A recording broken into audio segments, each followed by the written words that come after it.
All right, everybody, welcome back to the Can-Am Connection. It's Jody and I, joined by our special co-host for the day, Mr. Paul Italia. How are you doing, sir? What's up, fellas? How you guys doing today? We're hanging in there, man. We I'm don't know we don't know tired. where our other co-hosts are, but hey, maybe they'll jump in at some point here. Maybe they're watching to see what happens first. Where to begin, you guys? Where to begin? What a week it's been. Oh, let's get down to the brass tacks. This is going to be an interesting show.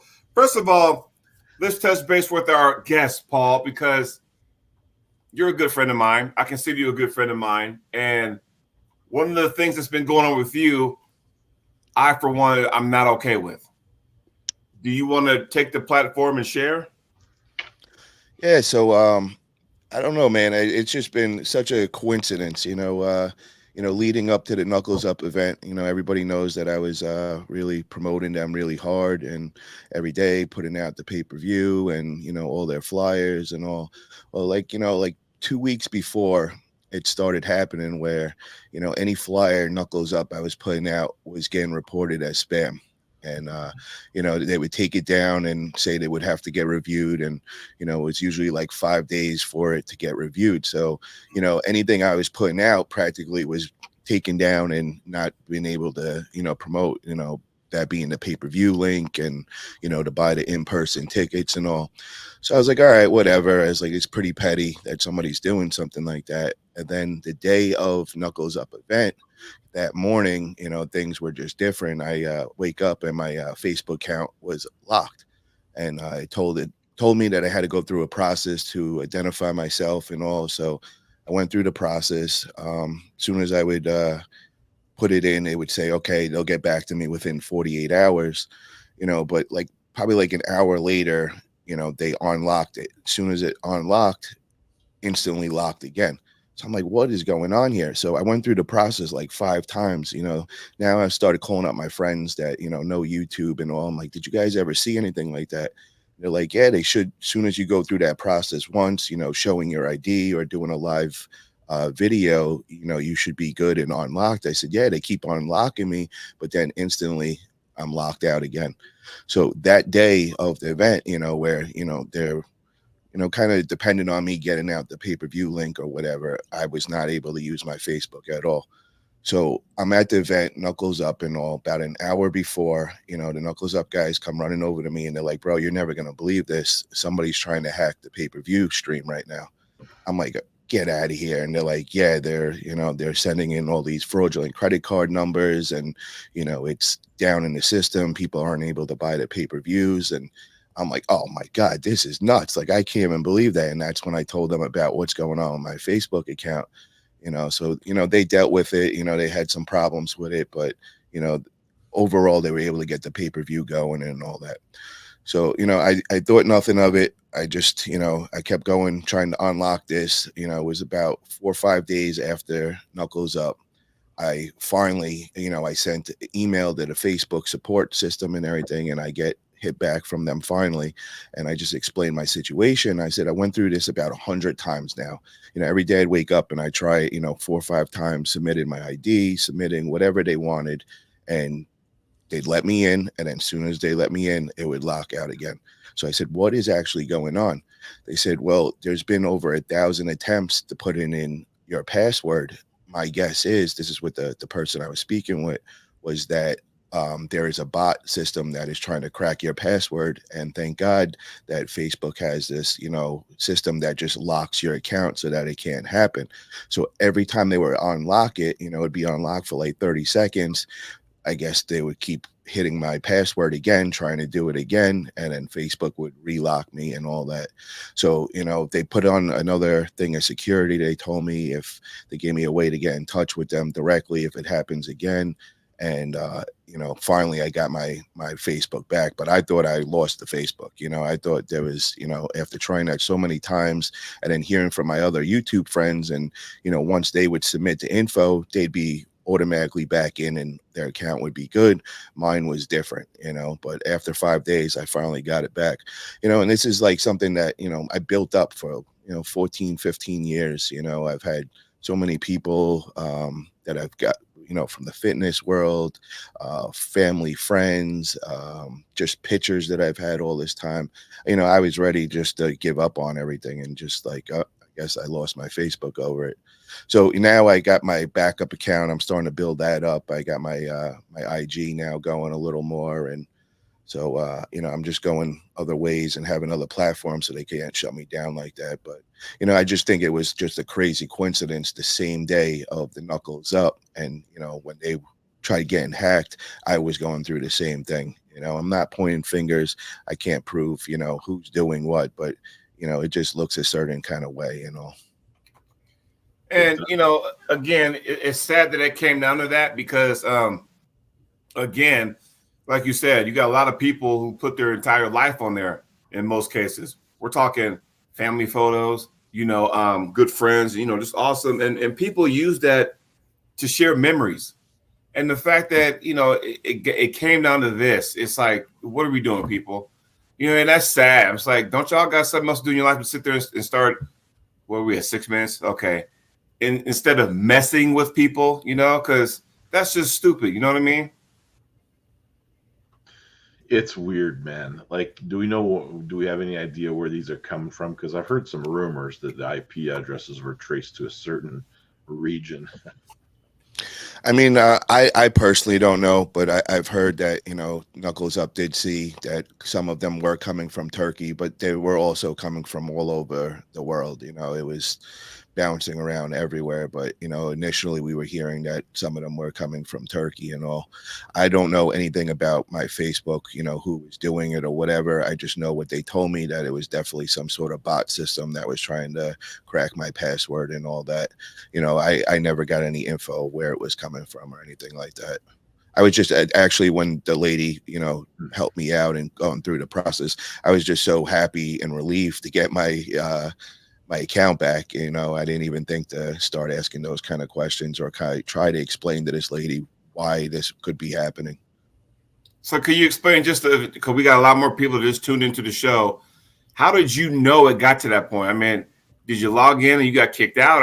How did you initially, find out that this was going on with your account? Just in case somebody else out there is going through the same thing. What happens is you get this screen where it says you're locked out, and you have to go through a process to verify who you are, your identity. And they give you a couple of different ways of doing that. One being is you got to make a live video, and then you submit that into Facebook, and then they give you a message back within 48 hours. They'll look it over, but usually it's like an hour or two after. They'll let you in, and you'll be back up and running. And that's what happened with a couple other people I know that same week, but their story was different because once they were allowed back in, it was all good. Mine, it would be open for 30 seconds and then do it again. So then I would go through the process again, and then I finally got to the point where I put my ID up there and did that, because then it wouldn't let me do the video anymore. And it was unbelievable. I didn't know that any of this was going on with them cracking my password. So I thought there was just a glitch in Facebook or something. And, then I was trying to do it from a desktop computer because I heard that you should try it from a desktop. I did it on the desktop, same thing. It would open again. Then I'd get that same lockout thing. And I was just like, I thought it was done. I thought, there was some sort of virus or somebody did something where, I wouldn't be able to open it up again. It was the weirdest thing. I've never seen, all the years that I've had Facebook, I've never seen it lock like it did and have to go through that process. And then, it was just so defeating because, every day you'd wake up and you're like, all right, I'm going to give this a shot again. And you do it like 5 times. And it was just so frustrating because you get in and then all of a sudden it's going locked out again. And it was just like, wow, I've never seen anything like it in my life. And every time I was telling people this, they were just so confused because anytime they've ever did it one time and they're back in. Maybe this is why Uncle John got off of Facebook. I don't know. Yeah, could be. Well, it's so weird. Like I don't want to accuse anyone or say anyone's responsible because we don't know. But I mean, what motivation would anyone have to do that to you? I mean, I think it was I honestly think it was with me promoting Knuckles Up, just because I would post about like 10 things a day, and probably like 4 or 5 of them would be Knuckles Up related. And anytime I put anything like that, it was instantly somebody's reporting it as spam. And that was the 2 weeks leading up. So any kind of flyers I'd put out, boom, they were taken down, and it would say that I was violating community standards, which I know I wasn't. I was sharing the pay-per-view link and all that.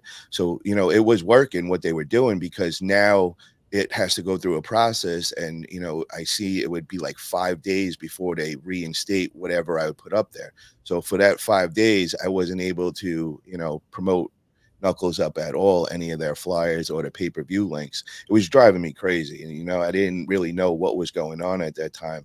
Now I'm connecting the dots and all, and I see what, people were doing. Obviously, there was bunch of people reporting all the posts, but my other posts, my just personal posts, they were good. I wasn't getting reported on those or anything. It was straight up the Knuckles Up ones. That's weird. And to segue a little bit, we've seen that Knuckles Up has announced a January card. They've got a number of matches, and they're working on more. But we've also seen that there's a possibility that there's an East versus West event that may happen on or around that same date in North America. Yeah, I seen that on somebody actually tagged me and hit me up, and they were like, Engen just announced, I think it was yesterday, that it was going to be the end of January, beginning of February. I was like, oh my God. I was like, is this for real right now? It's getting to be so ridiculous and so crazy. And it's like, come on, guys, this is the arm wrestling world, man. Like, what are we trying to do here? Are we forgetting the focus of what everybody's trying to do, grow the sport and just get new eyes and new viewers and all? Why do we have to go to this? It's just getting so petty and so annoying. And I just don't get it. It's not helping anybody out by doing it. I'll say this. Because arm wrestling has gotten to this big boom now where, and I'll just say tournaments, right? Tournaments, they're everywhere, right? They're going to be, there's a tournament. I think it's safe to say there's a tournament every weekend. Some way, somehow, somewhere, there's a tournament every weekend, right? Multiple every weekend. Northwest, Southeast, Northeast, Southwest, where in the heartland, wherever, right? However, with that being said, I don't believe, and somebody can check me and correct me if I'm wrong, when it comes to pay-per-view, there's never been a situation where you had 2 pay-per-views in one day. Now, you may have them back-to-back weekends, and I know that because I've fucking bought them back-to-back weekends, but I don't believe you've had pay-per-view events, arm wrestling events, where they're on the same weekend. So if we're talking Global Elite, King of the Table, East versus West, Knuckles Up, whatever the case may be, I don't believe that any of those were on the same day. That's the point I'm trying to make over here. Well, this is an odd situation, because if what is happening, what we think is happening, it's strange, because you end up kind of pushing people to the other brand, in my opinion. People don't like, North Americans generally don't like to be controlled or told what to do or manipulated. And if you find out that's what's happening, they tend to push back against that. I mean, obviously, that's a WAF type of thing that's happening in Europe, and they're getting away with it because there's vested interests all over the place, and there's reasons for them to comply with things. Over here, we don't like to be told what to do. We don't like to be controlled. We don't like to be manipulated. And this could hurt whoever's doing this in the end. There is room for both organizations and more. Yep. And I agree, because it's almost like when you have a pay-per-view, right, and a regular tournament, and people, would complain about that. Well, here's the difference, folks. You got one tournament where it's just actual tournament, anybody can show up, But then you have another event where it's invite only. That's a little different. Because you know some promoters will kind of get upset about why you putting the same event on the same day as me. Well, this is where we got to go. Okay, we're all in the same boat here. Now, it's one thing if, let's just say, San Francisco, California is putting on an event, and so is Columbus, Ohio, on the same day. Doesn't really matter because you got one or 3 time zones away. That's not going to do anything. But if you put a tournament on in Las Vegas the same day as the one in San Francisco, then you might have issues because they're that close, in location wise. So there's always something like that. You know what I mean? It's just unfortunate. Yeah, and I just don't get, the whole thinking behind it. If I was East versus West, the way I would look at it is, I would want Knuckles Up to grow, because it's free marketing for you, because you're now getting new viewers to watch Knuckles Up and introduced to the sport. And now they're going to learn about the sport. And naturally, they're going to find out then, the top stage is East versus West. So they're actually going to bring you in free viewers and more people in it. So also the other thing is if Knuckles Up grows bigger and bigger, they could use it kind of like a farm system. If they got somebody that stands out or whatever, East versus West comes and now picks them up, puts them under contract. Now they're under their, stage and all. But, we could work together like that. It doesn't have to be like a competition and one of them trying to stomp out the other. I just think that just defeats, the whole purpose of us trying to grow the sport and all, and kind of loses focus of why we're doing this. You know what I mean? It's weird because the Knuckles Up business model and the model of their pay-per-view and events is a little different. They don't have a championship that needs to be defended. They don't have that. They just make good arm wrestling matches and treat everyone really well and put on a great product. So they, within that model, can adapt to just about anything that happens. This could be simple as, they don't like the refs they're using. They don't like the people that are bringing in that are banned from WAF, and we'll never see them on an East versus West stage. Suddenly they have a platform. I'm talking about the Sonevs of the world, or Sept and Gashevsky, that we'll never see on that stage. And there's no reason for the two not to coexist. And the fact that somebody's going after Knuckles Up means they see them as a threat. But they shouldn't, because every organization has a little something different. Like, honestly, prior and can I cuss yet? Where we at? 18 minutes? Can I cuss now? Sure, yeah, do it. All right. This is what fucking pisses me off. So here's the deal, man. Prior to the last East versus West, they came to the States. They were all in Turkey, right? Okay, cool. When Knuckles Up came in, it's here in the States. So it's like, oh, sweet, a pay-per-view that you can probably actually attend to. Paul, you've probably been to every single one of them, VIP and all, and you like what they do. Ryan Espy, this will be your second time going on that card, and we'll get to that in a second. You like what they do, Knock on wood, I get a call, I get ready to go, But my point being is that they did everything like, hey, we could put on a good event, an awesome card here in the States. You don't have to go to, Dubai for that kind of stuff. You don't have to go to Turkey for that kind of stuff. And it was cool. It kept people interested. I don't think by any means that Knuckles Up was any kind of a threat to East versus West or anybody else, because everyone's doing their own thing. You shouldn't be a threat. And like you said, make it be a farm system, like you explained already. And I like that. Now, when that came to the States, what happened? Boom. Now East versus West is coming back in January, And what's going to happen with King of the Table? Oh, it's in Las Vegas. Boom, there it is. So that just tells you right here that the United States, we're all in. When it comes to arm wrestling, we are all in, because now those big promotions are coming to the States. Now we're fucking strutting and stuff and all that kind of stuff. We could be the cock of the walk or whatever you want to, whatever you want to say. But The thing is, though, is that King of Table, they do their thing. East vs. West does their thing. Knuckles Up does their thing. Global Elite do their thing. And they're all different. They all have a little twist. You know, there's rankings on and world titles on one, good matches and good buffet from what I hear, on another, or wherever the case may be. So it should not come down to that, in my opinion. I mean, everybody in the chat, feel free to respond to what I just said. You guys, feel free to respond to what I just said.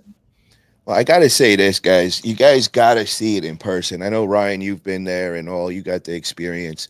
What a weekend, man. It was just, so much fun. It started the day before on the Friday. We all went out to dinner in the hotel. We had all the athletes hanging out. A bunch of the fans were there. Everybody hung out like on the terrace after. And it was just amazing time Friday night. And then, it was even pretty funny. I was actually on the 98 podcast, and I'm up in the room, and all of a sudden the fire alarms start going off. So my first instinct, I'm like, is Nanya in the building? I'm like, did he just pull an alarm to mess with me and everything? So I'm on podcast, and I'm running downstairs, and all the fire department, all the police are there, and also now I start going up to the police, and I'm like, can we confirm that somebody that had a super match is trying to get out of it right now? And the cops were laughing their ass off, and they were getting a kick on it. They were talking about it, and I'm like, oh, could we get you guys arm wrestling on here and all? So I mean, it was so fun, that Friday night, and then the day of the event was just, I mean, amazing, with the meet and greet and getting to hang out with everybody, and all the fans coming, and they really did it right. And I liked how they set up the timing this time, because all the others were done at night. This was actually during the day. So, it would fit in for, time wise across the world and everything. So everybody could enjoy the pay-per-view and all.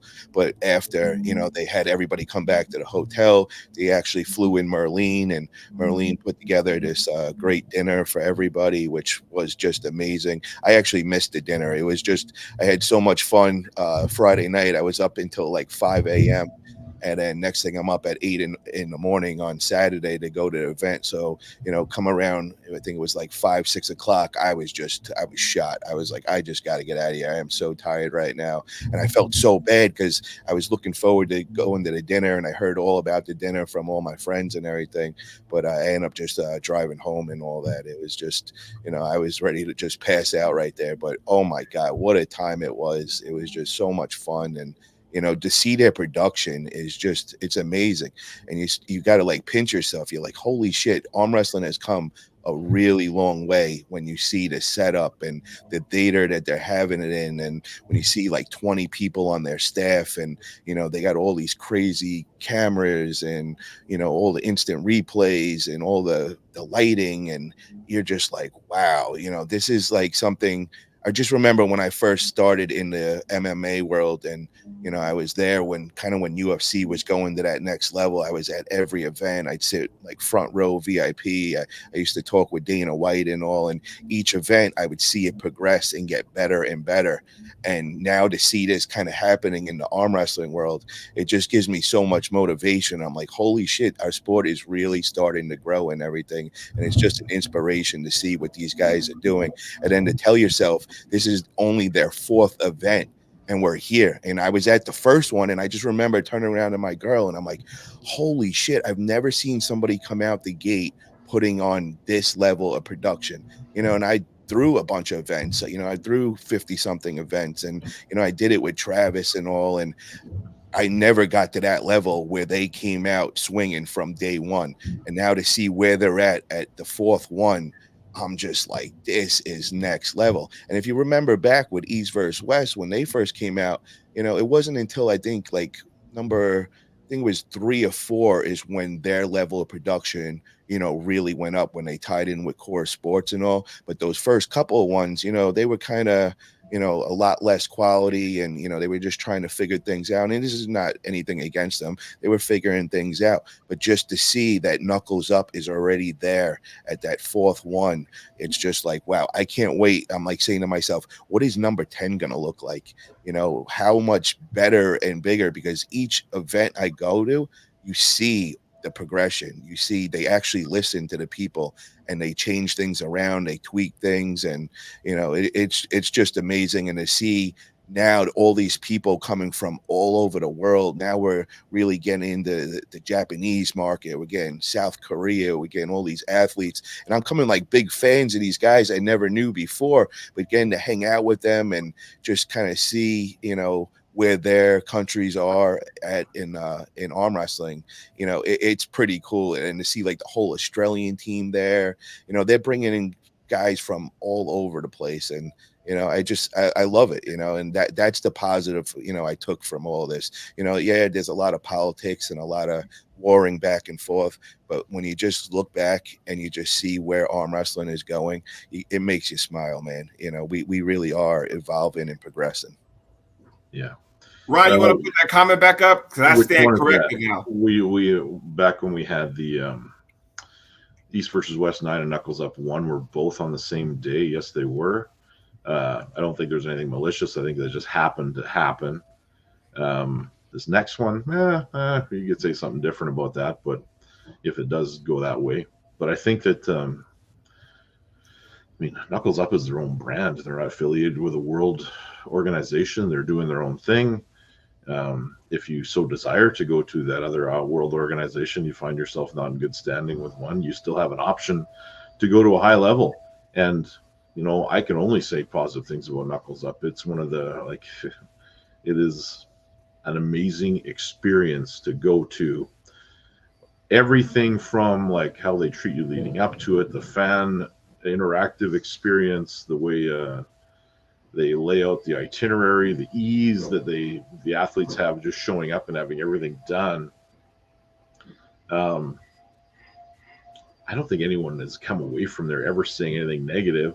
And if there were criticisms on a pay-per-view or the production, they fixed it by the next one. Like they've always improved on anything that was criticized, and some of it justifiably. I mean, when you're an hour late starting, that's something to improve upon.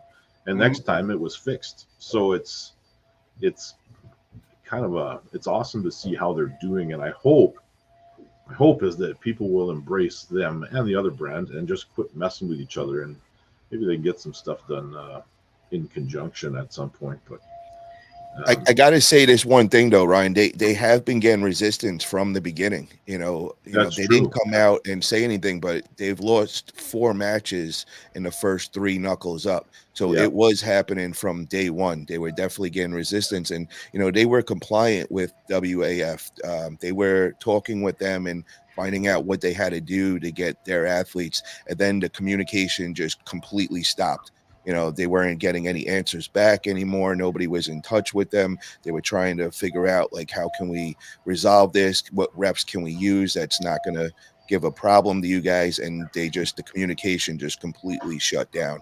You know what I mean? And I think they're being seen as more of a threat now. And, and guys, definitely check out tonight. I got my Arm Wrestling Buzz show, 9:30 p.m. Eastern time. And I actually have the Knuckles Up guys coming on.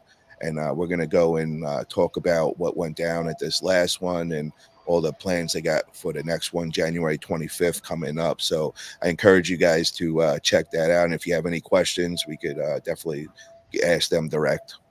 Oh, and by the way, and I'll let those guys explain in depth, but they, if you guys follow those guys on YouTube, they mentioned on their last, thing, William and Chris said, not only is January 25th Knuckles Up 5, but they're also going to have a last chance on a qualifier that same day tournament. So see, that's the interesting thing, because the logistics of that are going to be tricky too.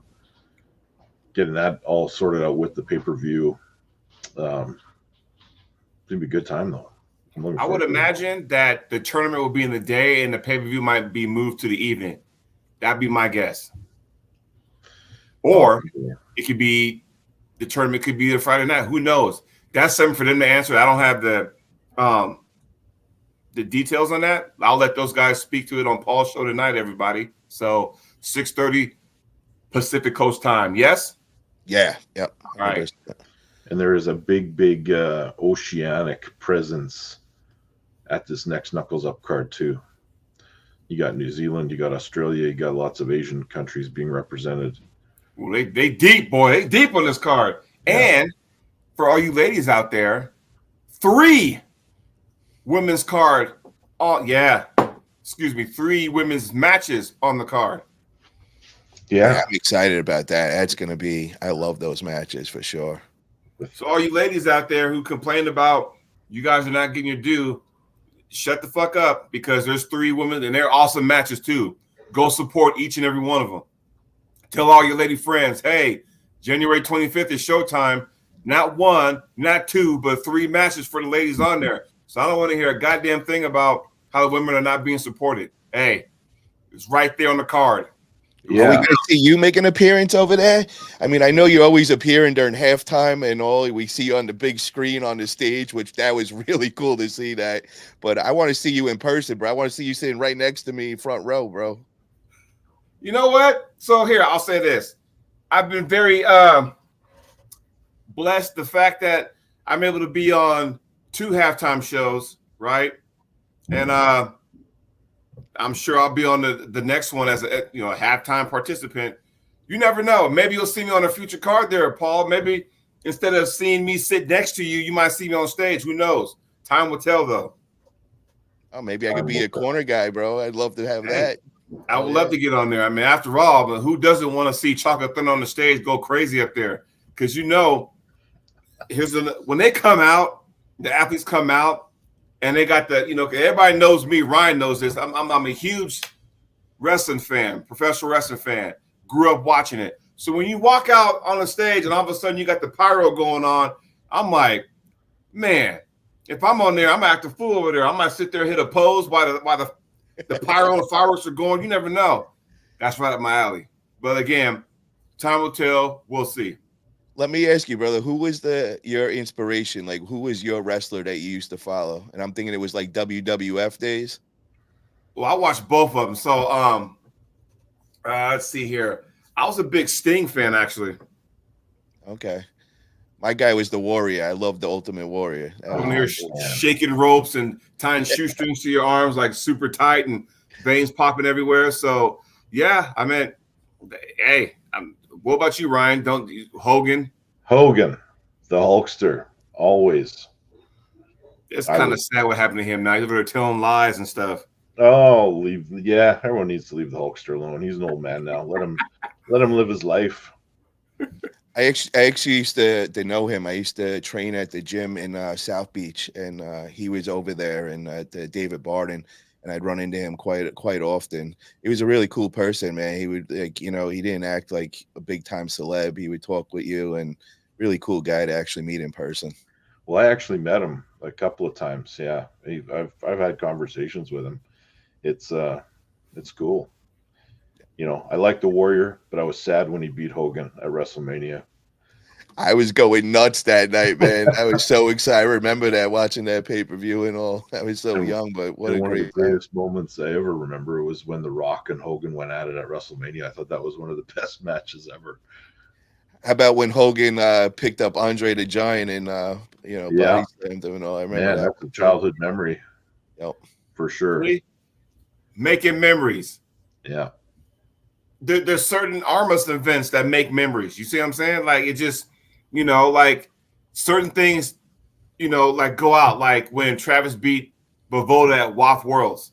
That's going to be burning some of the memories here. You know what I'm saying? Or the first ever, WAL Hammer Super Heavyweight Championship. I mean, it's just certain matches or certain things that just in the memory, and we're going to continue to make those memories too in this sport. Yeah. So I got a match. Let's talk about that. I got Knuckles Up. First of all, I'm going to Saskatoon, Saskatchewan to arm wrestle against Dustin Houghton, and he's no slouch.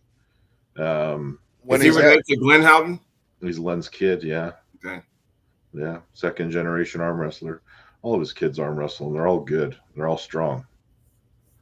When is that going down, Ryan? It's October 12th.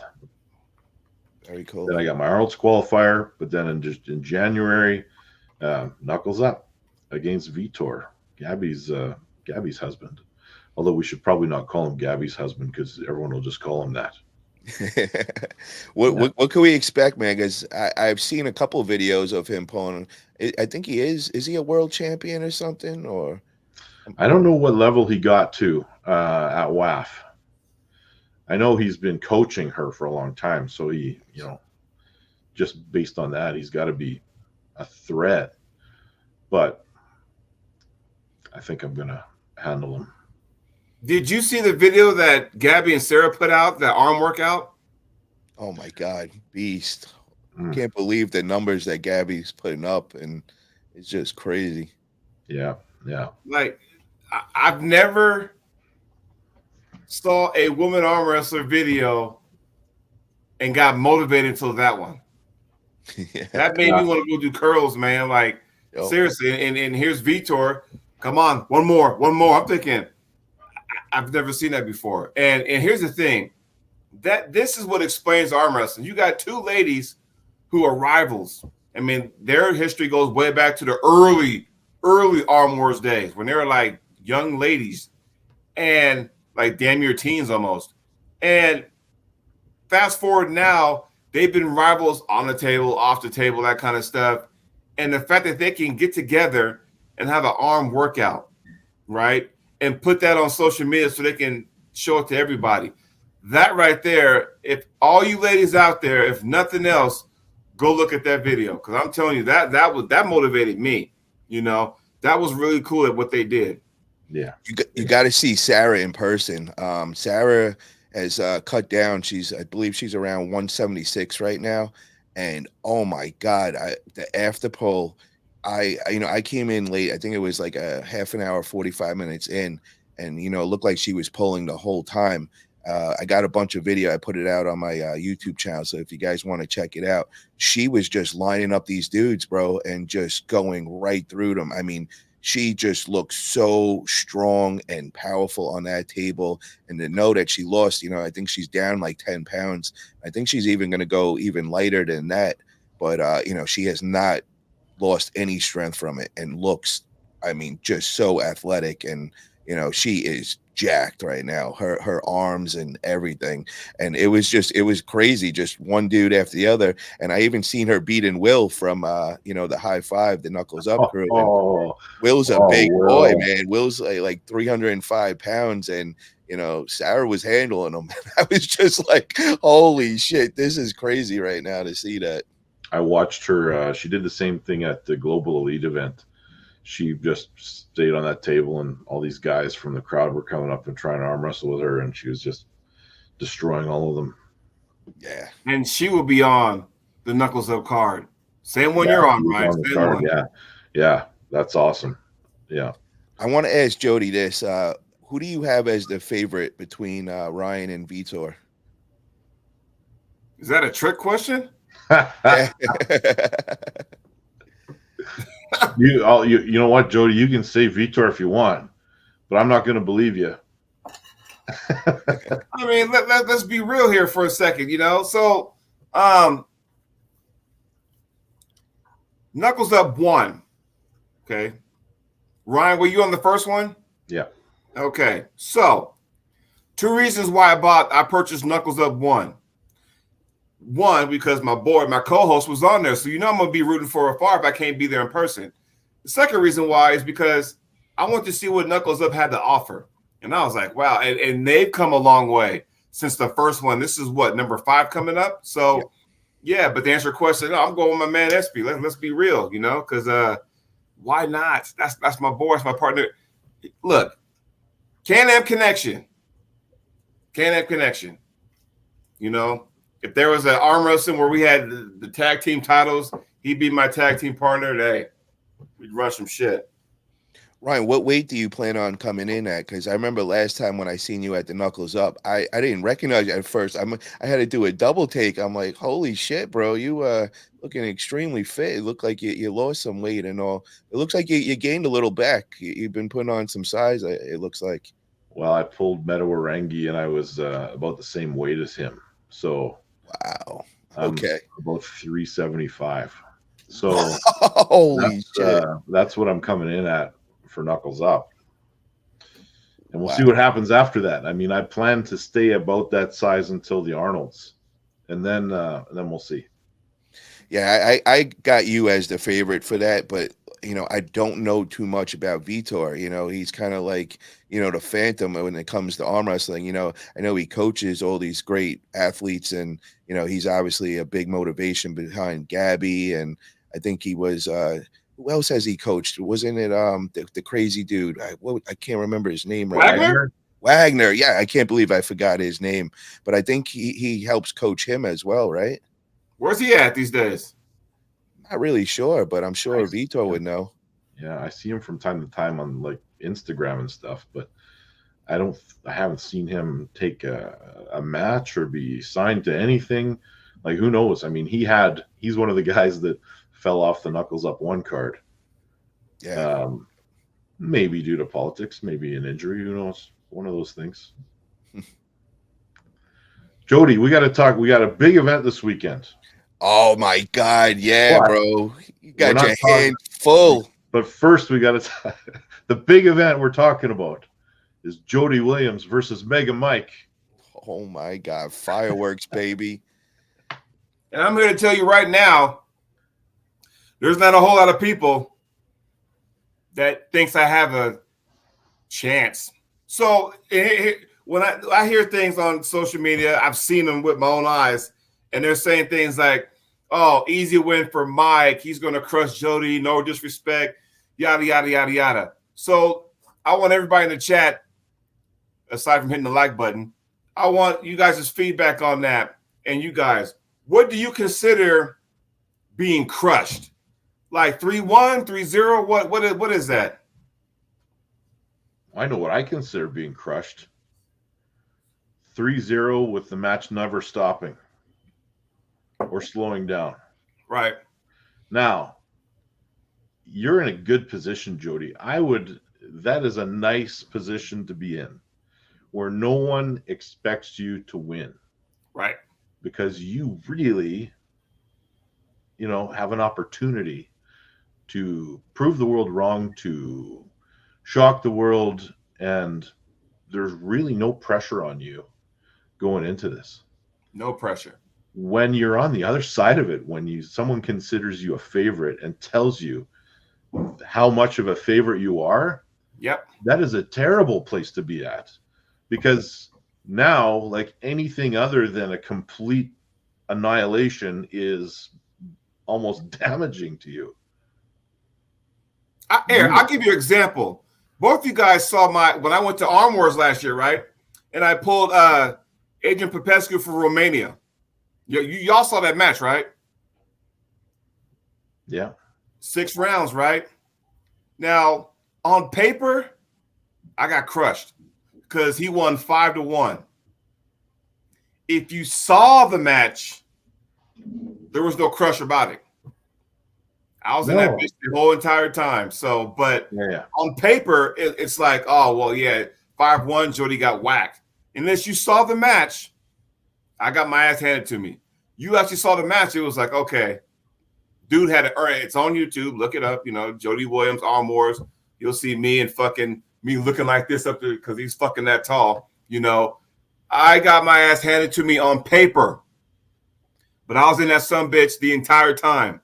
I left everything on the table that day. So, for people out there to sit there and go, oh, Jody's going to get crushed. There are people out there, and I expect those people in California to feel that way. I do. Mega Mike's from California. Totally expect everybody in California, probably except Northern California, to have his back, right? Totally get that. Hey, but again, all that's motivating for me because if I win the damn thing, I'm shutting everybody up. People are considering Mega Mike the favorite, I think, because of his history with the right arm and his successes he's had with the right arm. Right. I don't know what his level is with the left arm at all. I don't know what is going on with it. I know he, came into Knuckles Up and won a match that nobody really expected him to win, and people took notice of that. I think that this is a good match. And who knows? Maybe you beat him 3-0. If I am victorious in this match, what doors open for me? I wonder. I think every door would open. You beat this guy. I mean, and Yeah. I got to speak on it. His left is just right there with his right, bro. It is top level. I got to see him pull my man Israel Chavez, which he's on the Arm Wrestling Buzz, and he's also my teammate. Jody is pulled with Israel as well. You know, I know it was years back and all, and you leveled up quite some time, but I know that Mega Mike kind of just controlled Israel, and I remember Israel's face in Las Vegas, and he's like, damn, there's a whole nother level than he expected and all. So this is definitely going to be the challenge of your life going against Mega Mike. He is the real deal. I got to ask you, what is your percentage of you winning? Like in your head, where do you have that at? Let's see. That's the thing. I've never even like gripped up with him. I just like shook his hand. That was last year at the World Series of Arm Wrestling Finals. But when you shake hands, no one shakes with the left. So there's always that. So there's always a big question mark of, you know, what do I have to offer? You know, and it's almost like you said, Paul, like I guess so many people are kind of going, they see Mega Mike strong inside puller, take people down, but it's all with his right hand. You know, there ain't too many matches I've seen him with his left. But for the first time ever, I've actually put together a camp, and I've talked to guys in Texas, Idaho, Utah, and a few of the guys here, strong guys in Oregon. And I sat there and we trained, we put together a game plan. So I'm ready for this. It's a 50-50 crapshoot in my book, you know. Well, I know that's what I want to hear from you, bro. That it's your confidence is there, and you know. And Ryan, where do you have this at percentage wise that Jody has to win? I'd say it's probably exactly what Jody said. I think it's an unknown to me, but I'll say it's probably 50-50. I think that stylistically, Jody has the tools to beat him. I think if you get into the wrong path and the wrong game, right, we'll go, you know, the other way. But I think you know exactly what you need to do, and I think the burden is on him to stop you from doing it. I think it's going to be your match to control because of how you pull. How many lanes do you see you having against him? Do you have like a plan A, plan B, plan C? Like, oh, I got 3 ways to get to him, make him think. 3 different ways, and they're all different. You know, and like we all talked about, this ain't no secret. It's like, you know, usually nowadays matches are won and lost in the setup. Do y'all agree? Yes. I got 2 different ways in the setup, but I see with 3 lanes where I can win. I think you can still pull that match out in positions past the go. Yeah. I think there's some holes that you can exploit. I'm telling you, I'm so ready. I think what was bugging me, and I don't know how you felt, Paul, with Nanya, because y'all promoted y'all's match like fucking 8 months, and I was like, I would go nuts. Like, it's finally here. We are the week of. I'm leaving Friday afternoon, and I'm like, man, it's finally here. Because prior to that, it was like, you know, when it was, you know, first announced, I'm like, yeah, let's do this. And all of a sudden, I'm kind of like, that's a long ass time, you know, away. So I had to, you know, strategically put these together, these camps and stuff, and get some advice and get some time on the table to perfect those kind of strategies and stuff. And I felt good about that. But it seems like, oh man, it's still another month away. And then, oh, it's 2 weeks away. And now here we are the week of. And now I'm just ready to get after it.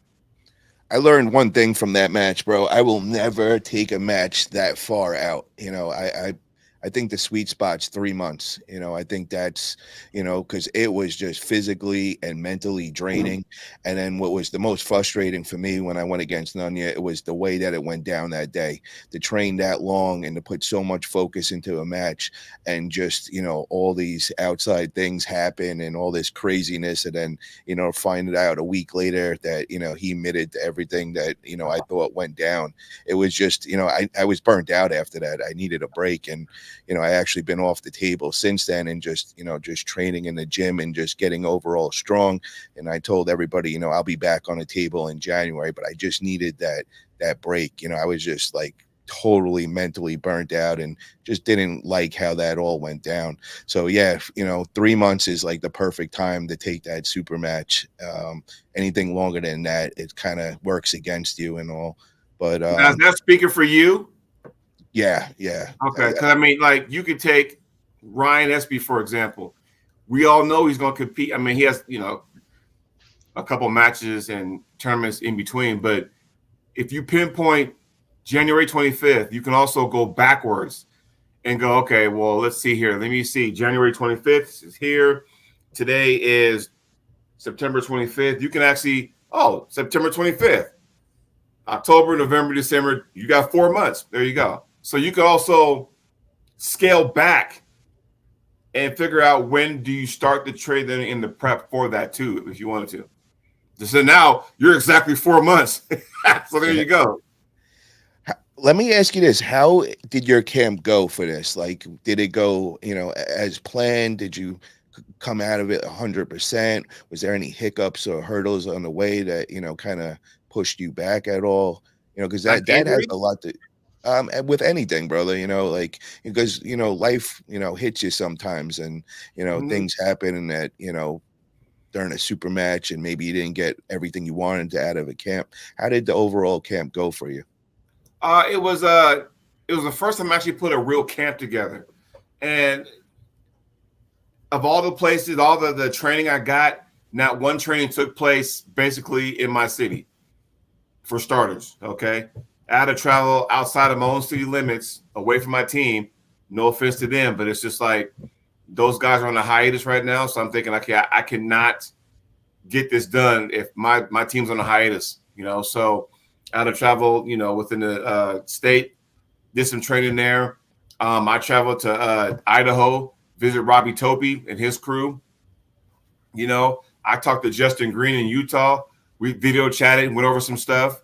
I talked to Nathan Williamson, Anthony Lowe out of Texas. Video chat, got some information from there, that kind of thing. So it was awesome. I sent some video. They sent some feedback and vice versa. So to do that was awesome. I've never done that before, and I had to, like I said, venture outside the state and city limits to get that done. There were no injuries, which is good. There were some things I was doing that was foreign to me. So I had to really kind of, nail that down. I think I got it now. So, but it's weird because there's also a tournament that Saturday too. And I had a plan. I think Paul got a phone call. No, changing the. Oh, okay. And I got a plan because the tournament, my mind was to, pull a certain way, but for Mike, I'm pulling a different way. Does that make sense? Okay. So I was going to use this tournament to try some new things that I've been training for, but yet still keep in my mind the vision that I've talked with all the other guys and go, okay, here's the game plan that we set. I'm going to stick to that. Now, once our match is all said and done, the tournament starts, I'm going to go ahead and just, work on some stuff I'm working on just to see what it looks like and what happens and what I got to fix. Is this the best version of Jody Williams we're going to see? That's a loaded question because when you ask people that, everyone's going to say, oh, this is the best version of me. Everyone says that, right? So, I mean, the best version of me, I'm going to be honest with you. Probably not weight-wise. I think the best version of me weight-wise would be 220. I'm sitting at 240 right now. And because the only reason why I wasn't really trying to nail that down is because the weight cap was at 250. It didn't make sense for me to go down to 220 if the weight cap's at 250. And I didn't plan on going to 250 because then I feel like I'd be sluggish, right? So I still want to have some kind of power, but yet I didn't want to sit there and just be a big blob either. So conditioning was a good part of it too. So if I can still get some good conditioning, still maintain that weight, I'd be fine. Do you think speed is going to play a big part of this? Because that's where the lane that I'm thinking that you should be attacking. Am I right saying that? Oh, you're accurate. I mean, speed's everything, but it's not the only thing, but it's part of it. And I think And the thing is, I gotta hit that bullseye. Hit the bullseye. But if that doesn't work, I got a plan B. If that doesn't work, I got a plan C. So, it's going to be interesting. I can't wait because now I get to finally display all that kind of stuff and have everybody that was training me watch. And I think it's going to be live feed. I'm not sure. I got to get together with Greg Sharp on that. And then if nothing else, I'll have somebody, hey, here's my phone, film this right quick. And then I'll see it and then send to everybody, here's my match in case y'all didn't see it or whatever, and kind of go from there. Because, if I win, I'm going to lose my damn mind. How do you prepare for this mentally? And do you have any like rituals that you do the week of your match? Well, my training's all done. I just do band stuff to kind of keep the blood flow going. But a ritual is just, I fly into town, get to my hotel, just relax, rest up, I watch a lot of podcast show to keep my mind sharp, I listen to a lot of podcasts, before a big event, big match or tournament. I just do that. Wake up in the morning, same thing. Eat a good breakfast, go to the venue, shaking hands, kissing babies, wherever the fuck, and then just kind of get my mind ready. Because if I don't have butterflies, then there's something wrong with me, right? And I know, being that this is going to be the biggest match of my career, I'm going to have butterflies the size of bats. I know that for a fact. So, if that happens, I know I'm like, all right, I'm there. Because remember, no one expects me to win. I've been hearing it all. There's people rooting for me, don't get me wrong. But there's a big majority of the American public that will have you think that I'm going to get fucking whitewashed 3-0. I'm here to tell people that's not going to happen. Nice. Jody, we wish you luck, man. We got one more thing we got to talk about, guys. Let's hit it. There's this other little event going on this weekend. King of the Table 12. Totally forgot about it. Totally forgot about that. We gotta, it's a little event happening somewhere in the United States, right? Is it Vegas? Is it Vegas? I think so. Can I ask a question? Why does King of the Table don't promote as much as? Because sometimes, like I said, I totally fucking forgot about it, But my mind's been on Mega Mike and this event coming up, and the release of the card of Knuckles Up, that my brain just fucking forgot about it. And how come they don't promote like they should?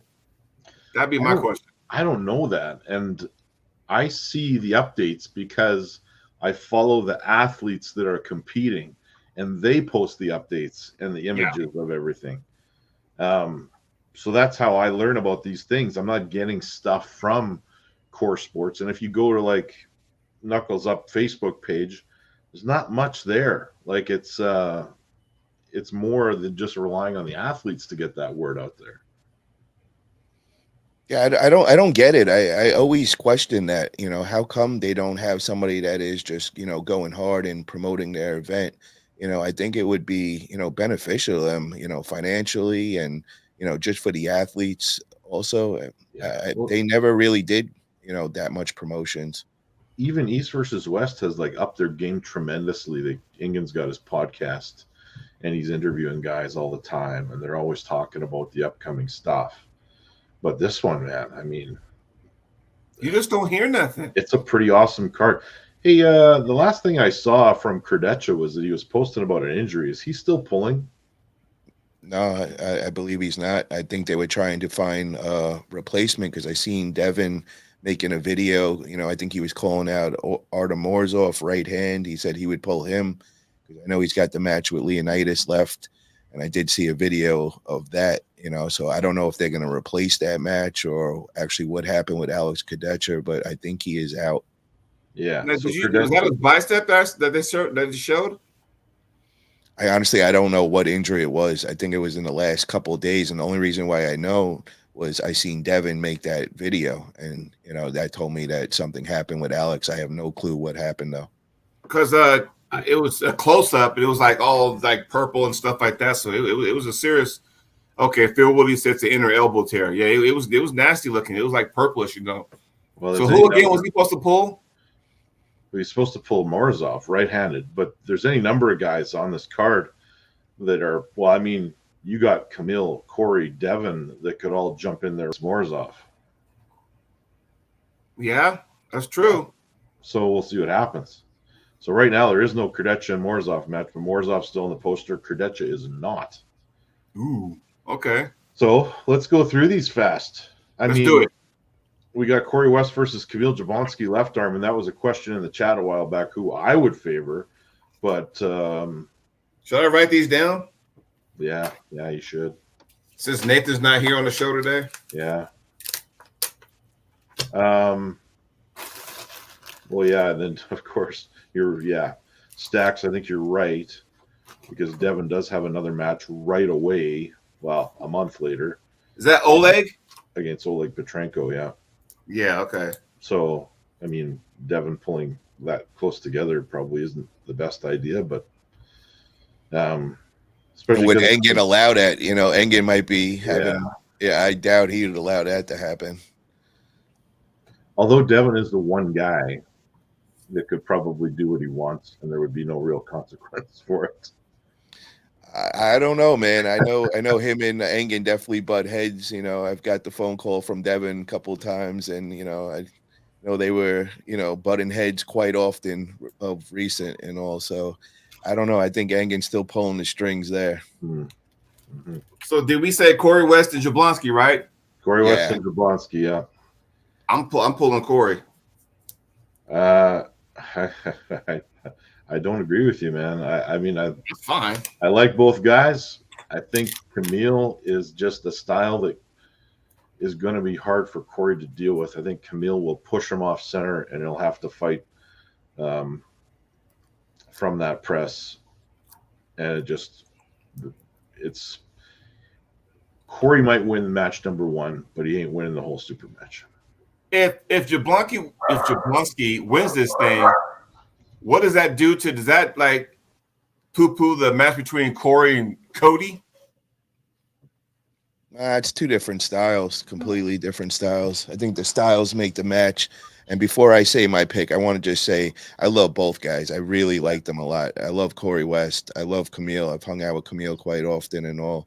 So, it's nothing against either one of them. But I'm going to go with Corey West on this one just because, his training partner is Michael Todd. And, I'm pretty sure that, he's practicing that press with Corey. And I think Corey's going to be very well prepared. And Corey's hand is just pretty insane, and I think he could keep Camille out of his lane. Now, if Camille gets that shoulder behind, Camille, it's going to be a bad day for Corey. But I just think Corey is just going to be too overpowering. That's just my guess. Corey has to meet him here, right? Because Jablonski's going to come in with that fucking shoulder, like he's going like, I'm straight. Bullshit. Corey has to meet him there. If you even like drop back, try to top roll, you're done because he's just going to come. It's like a spring where he's coming like this, just wham. So Corey has to meet him there. So when he does engage, Corey stops that. His shoulder's already behind his hand and fucking take him over. That's what I'm saying. Matters who the ref is too. That's going to be, a big part of it and what the ref is going to allow. And let me ask you, is your guys' co-host, Tim Talmadge, I believe he is the ref. I'm not sure for that match, but am I correct saying he's reffing at King of Table? I haven't talked to Tim in, I don't know, he's been like traveling everywhere. So maybe. I got a little tidbit to throw in there, guys. I don't know what you guys think of this and all, but, I was hanging out with Tim at the Knuckles Up weekend and all. And as I'm hanging out with him, I believe it was Friday night, he got this phone call and, he stepped away for a minute and he came back and I seen his whole energy just completely change. And he's like, wow, that was fast. I'm like, what are you talking about, bro? And he's like, that was Engen. Engen called me up and was like, what are you doing there? Are you reffing and all this? And, he was not happy that he was there. And, I didn't get into particulars, but, Tim definitely said that, he was definitely in shock and he just made it clear he was there supporting his friends and all that.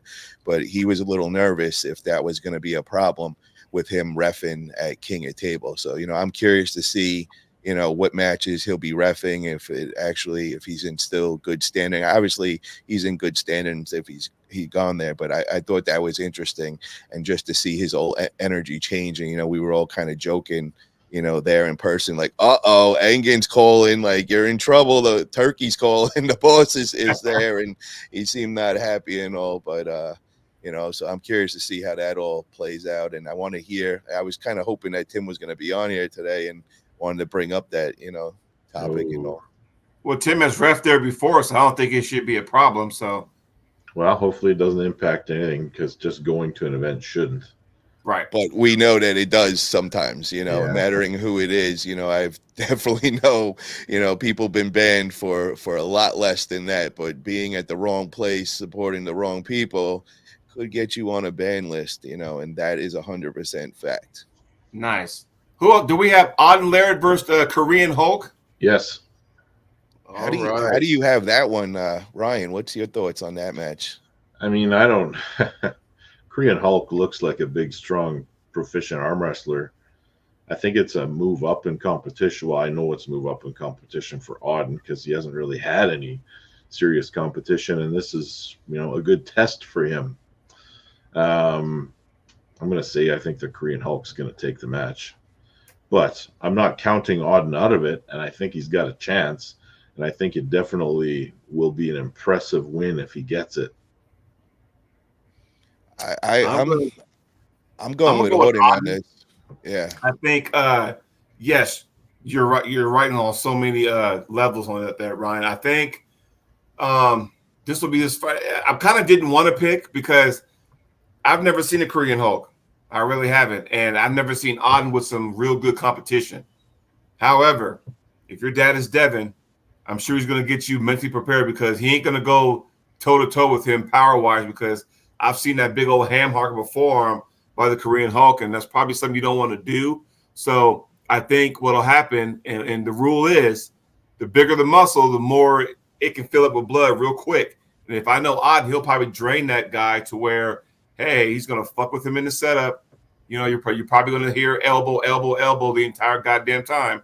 But I think Auden's going to be smart about that and try to drain his energy out and then go for the kill. That's my honest opinion.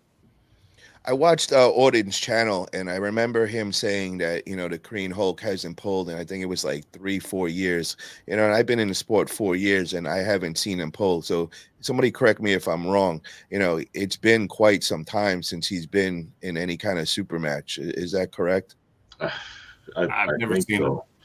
Maybe the chat can help us out on this one, but I think you're right. But yeah, we'll see. Knowing that what they're trying to do with Auden, and just, with my own experience of trying to get matches against him, and, I wanted to get him going up against Landon Anderson, and, I've actually put up some money to make that happen. We had 5,000 total between me and LeRae Jenkins, trying to, put the bait out there to make this match actually happen. And, they weren't even entertaining it. Devin just kind of shut that down. So was that the one for $5,000? Yeah, that was for $5,000. Yeah, okay. So, just knowing that he's the golden child, and, they're trying to kind of, make him on the hype train. I don't see them taking a match that they don't think Auden's going to be the favorite in. So I think this was kind of handpicked, and I think they were hearing a lot of criticism about, him always being the bigger guy against his opponents, or his opponents not actually being arm wrestlers, with James English. And then before that was the Whisper, and each match he had about 20-30 pounds on his opponent. So, a lot of people were clamoring, they were getting mad, like, why don't we put him up against somebody that's, the same weight as him. So I think they really went looking for somebody that would look visually the part, and I think they found that in the Korean Hulk. And the Korean Hulk has, a past, and he was pretty well known back then. So in my opinion, I think this was cherry picked, and I think, I don't see them taking that match unless they thought Auden was going to win and be the favorite. That's fair. So Jody, who did you pick? Oh, I picked Auden. I think Auden's going to. Okay. I'm on the opposite side of both you guys so far on all these. I want to talk about RVJ versus Nugo. Ooh, okay. That's That's an interesting match, and I'm going to assume that Nugo is the heavy favorite going into it. Just when you think RBJ's in his own head and he's taking time off, he always comes out on top, right? But yeah. I just don't see with this one. You're going to go with you're picking Nugo on this one? Yeah. You know what? I'm going RVJ. And you know what? I just think I have a lot of faith in him. And I think he can rise to a level of a competitor. You know, I've seen him take some bad beatings, but there's always been some other weird stuff going on. I'm only saying that because to get prepared for this match, did RVJ have enough time in between? Because it wasn't that long ago he pulled Global Elite and pulled Alan Ford, and that went to 2 weeks ago. That was insane war. Yeah, I'm wondering if he has enough time to rest and prep or whatnot. So here's my in-person observation of that match. RVJ looked comfortable at all times, except for match number 1 against Alan Ford. Mm-hmm. I think that if he wanted to, this is no disrespect to anybody, I think if RVJ wanted to, he could have been a lot more aggressive and probably won that 3-0. Ryan, you were there in person. What RVJ showed up? Is it party RVJ? Was it focused RVJ? Which one was that? Because that would tell me. It was party RVJ. That's what I thought. You know, just looking at his eyes and just the way he was like talking and all. So with that being said, you know, I love RVJ. That's my homie. That's my man and all. But, you know, I think there is definitely 2 different RVJs, and I'm going to have to go with Nugo on this if we're in party stage RVJ. So who are you picking?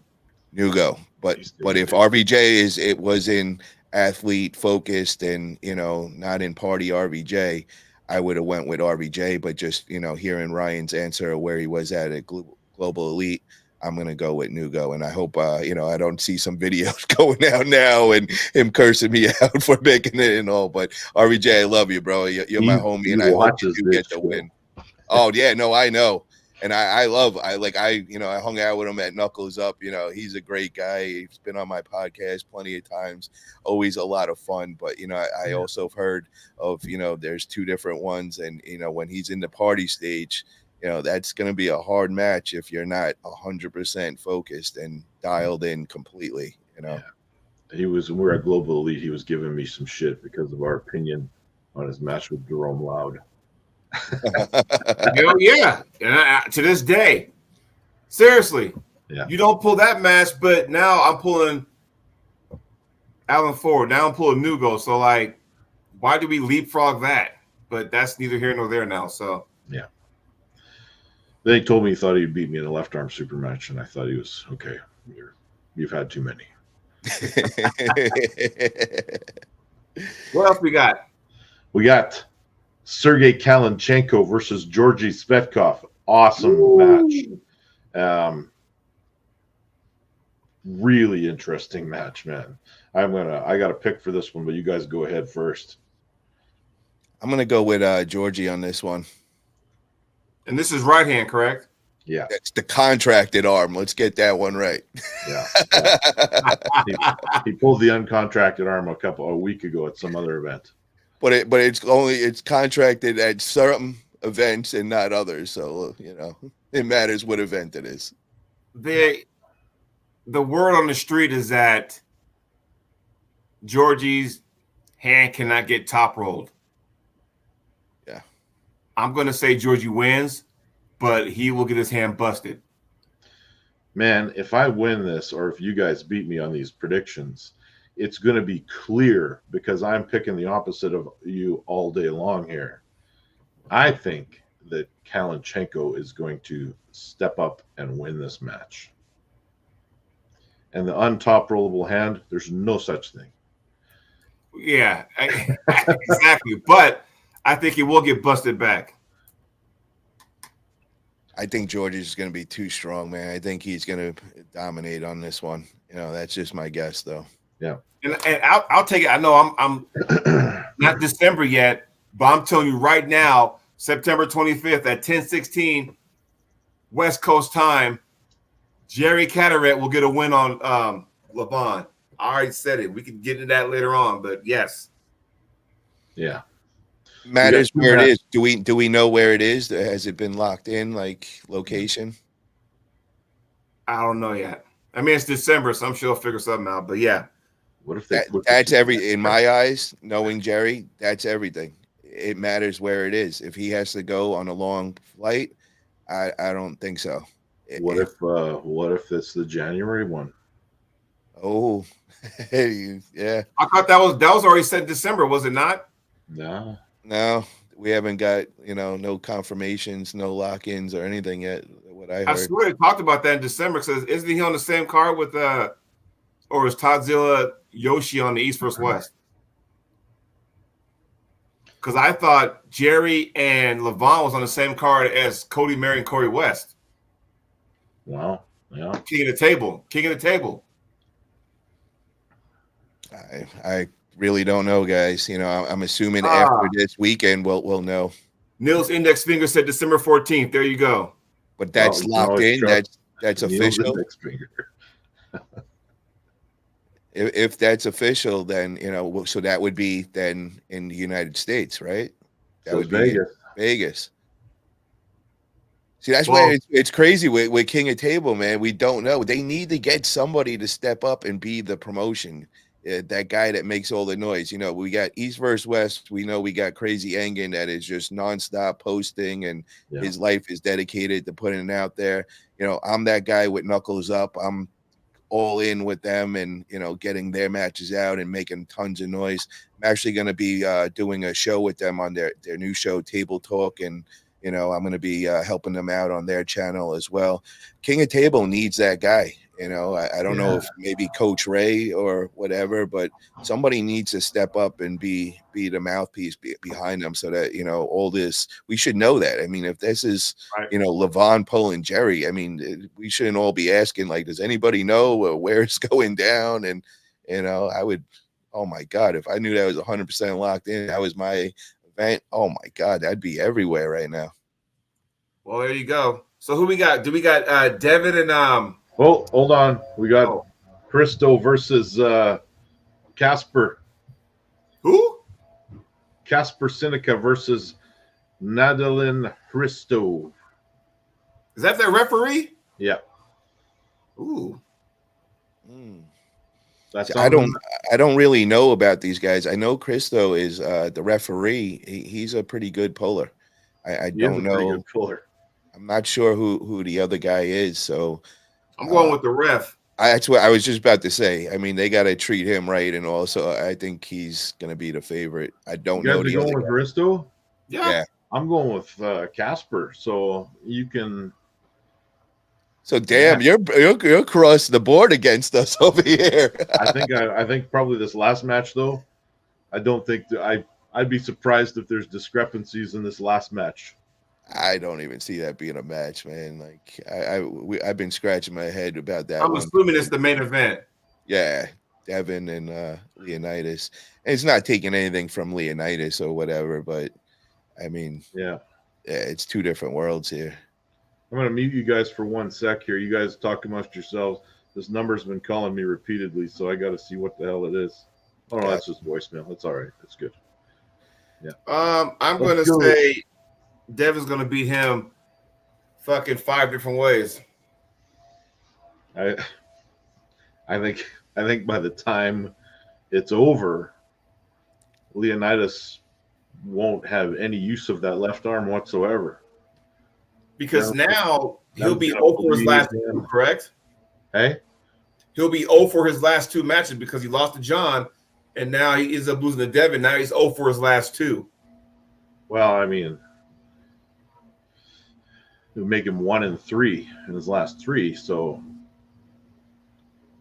who knows, man? Like, I don't think Devin's going to lose a single match. But, and then you got the bonus match if there's somebody to step up, Crazier things have happened.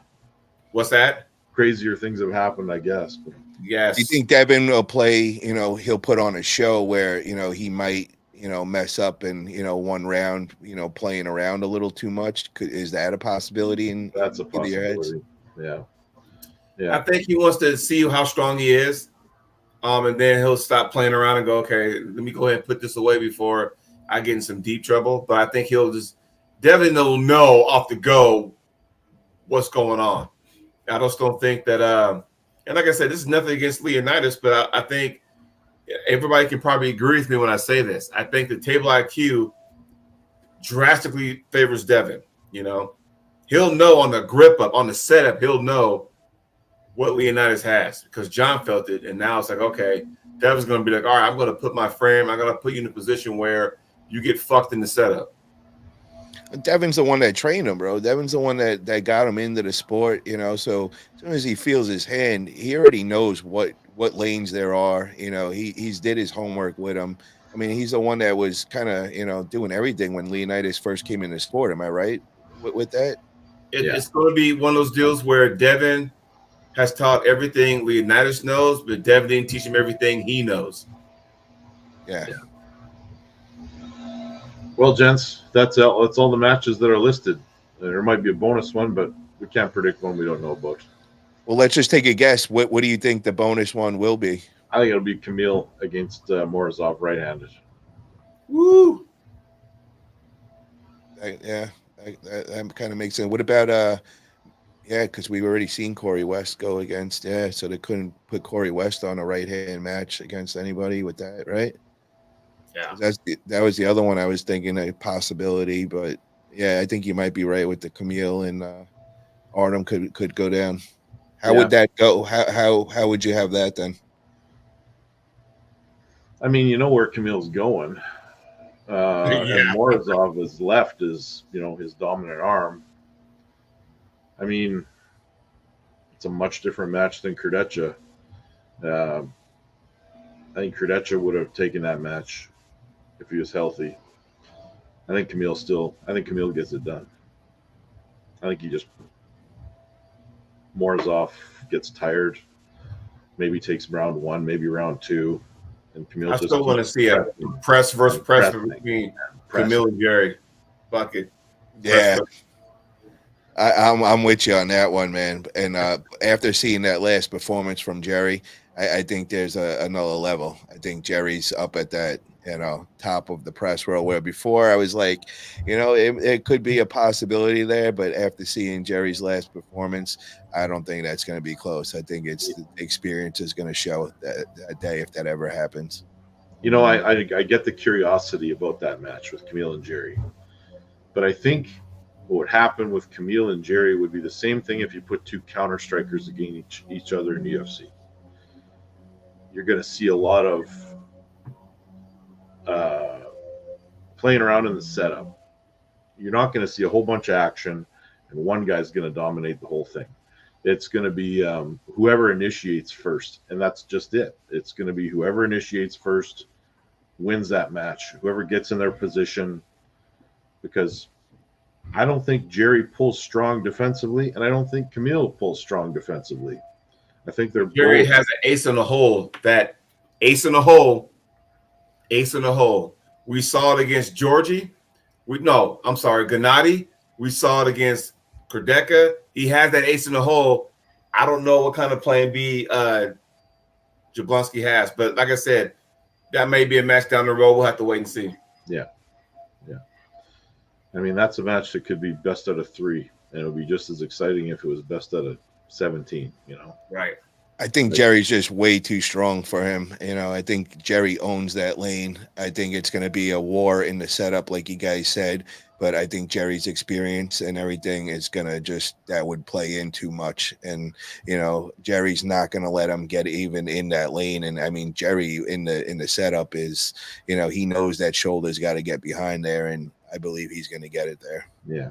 I think Kamil's left is the one we need to keep an eye on for going forward. I agree. Yeah. Well, don't forget, guys, tonight, Armwrestling Buzz, 6:30 West Coast time. Knuckles Up will be in full force. So check it out. Don't forget. Sorry, Paul, didn't mean to step on your toes. Had to get it out there. Yeah, we got a couple of the athletes going to be popping on too. Nadia, who's one of the ladies match on the card, she's going to be on there, and I know she's got a couple of things she wants to say. So I definitely want to get her spotlighted. I got to hang out with her at the last Knuckles Up, and I got to feel her in the air. I just grabbed her hand, and I did not expect it. Her hand is bulletproof. Never felt the female's hand so strong in my life. Actually, the only one that was on that level that I felt was Egley. I just remember at Egley when I was in Turkey, and I couldn't believe the strength of her hand. Well, Nadia's got that same hand, and then Nadia is looking to go up in weight in the next year, and she wants Sarah Bachman. She wants that match to happen. And I definitely brought that up when it was me, Sarah, and Nadia together, and both were in agreement with that. They would be down to pull each other and meet at a weight. So that's another one to keep your eyes out for. Awesome. There you go. Oh, and then guys. The other thing that Nadia did say is she wants Liz Mozek. There's a little bad blood there. They've had some words in the past. I know there was some posts that were out after Liz's win against. Did she say that? Yeah, Nadia's gunning for her. Like she wants it. Yeah, she made that. That was the first thing that when we seen each other, she said that right away, and I was like, ooh, because she knows I went under Nadia's post, and I didn't say anything to either ladies. I just tagged Will and Chris from Knuckles Up. I said, yo, guys, this is the match right here, guys. And then I got hit up by Liz, and she was just like, I don't want that match right now. I don't like how she came at me disrespectful. And I was like, well, you guys, we're in the arm wrestling world. That's how you handle a beef. And, that would put on so much spotlight onto a ladies match. And we need more of that, because I hate when you see, just everybody so friendly with each other and there's just too much respect. We want a little bad blood. We want a little beef because it brings, everybody's interest into it. And I just, when I seen them, I was like, yo, this is the match. And I felt Liz's hand. That is next level. I felt Nadia's hand. That is next level. And, I know that there's definitely bad blood there. So, tune in tonight, guys. I think there's going to be some fireworks said there. So it's going to be a good show tonight for sure. Awesome. There it is. Paul, thanks for popping on, man. And it's time for us to sign off. Yo, thank you guys for having me on. I really appreciate it. I love chopping it up with you guys. And guys in the chat, if you haven't already, click that like button. If you haven't subscribed, definitely subscribe to these guys. Love what you guys are doing. Ryan, I can't wait to see you at the next Knuckles Up. Jody, I'm hoping that seat right next to me, front row, is going to have Jody Williams on it, bro. I'd love to kick it with you and hang out. I might wear my cowboy hat down there. Oh, yeah, baby. Love to see you in Jersey, bro. Hell yeah. All right, my man. Thanks for tuning in. Have a great day, guys. Thanks, guys.